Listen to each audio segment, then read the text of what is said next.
Сәлем балақай, Балатайым арнасына қош келдің. Мен бүгін сені пішіндермен таныстырамын.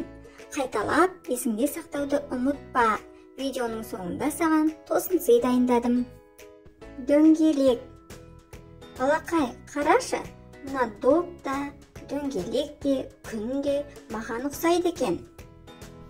Мен үшбұрышпын.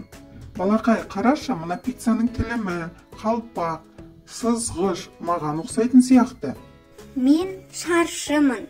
Менің 4 қабырғам бірдей тең. Сондықтан да мені шаршы деп атайды. Мына текше де, сыйлықтың қорабы да маған ұқсайды. Байқадың ба? Мен жұлдызбын. Түнде аспанға қарасаң, сансыз жұлдыздарды көресің. Олар маған ұқсайды. Мен тік 4 бұрышпын.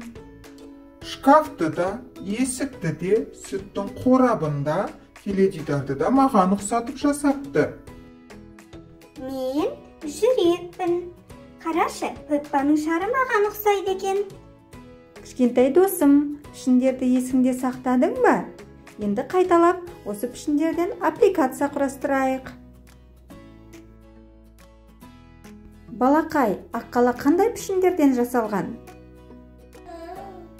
Үйді құрастыру үшін қандай пішіндерді пайдаландық?